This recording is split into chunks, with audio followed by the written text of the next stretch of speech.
I made a dwarf versus goblin battle for my buddy for his birthday, and this is the illustration for it. At first I wanted to do some kind of cartoony portrait for him, of him like taking on the world, like lifting the world, basically. But the more that I thought about it, I knew that he is a huge Lord of the Rings fan and kind of sword and sorcery stories. So I wanted to bring that element into it. And what better way to show that he's not only taking on a bunch of problems, but also into that stuff by battling goblins. At least that's my take on it.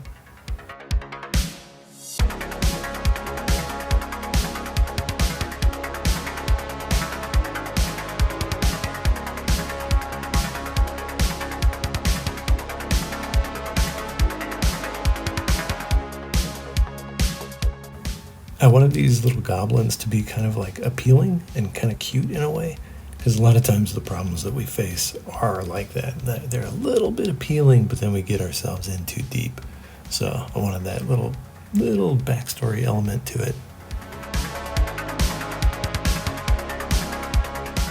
At first, I had drawn this guy who's taking the hammer blow, just kind of standing on the ground, and it just didn't feel right. So to give it a little more energy, I had his legs flying up in the air as though the hammer is hitting so hard that his boots are flying off and his helmet's flying off. I just felt like it was a little better.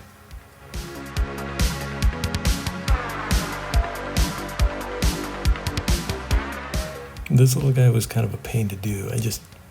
Right here it feels okay, but then as I draw it more, his body became a little more top heavy, and I eventually fixed it, but right here I was so frustrated with it.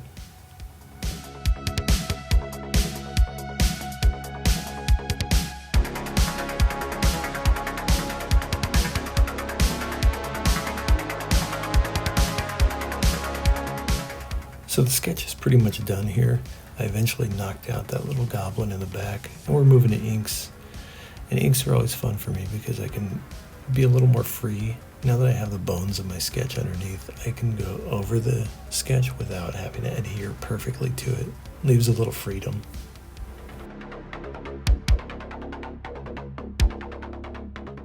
I go back and forth between inks, colors, and shadows with this one a lot because I was really kind of trying to understand what I wanted to do and see what colors were going to work for the different skin tones and all that. And by going back and forth between inks and colors and not just going all inks and then my color layer and then my shadow layer highlights like I normally do, I felt a little more active if I was filling things in and enjoying the process along the way. And so the rest of this thing is me just going back and forth between resketching, inking, finalizing little bits of the design, and then coloring and outputting it. At the end of the video, I show a reveal of the final illustration.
that's the final illustration. If you guys liked this video, then please consider liking and subscribing, and feel free to drop me a comment in the comment section. I'd love to hear from you guys.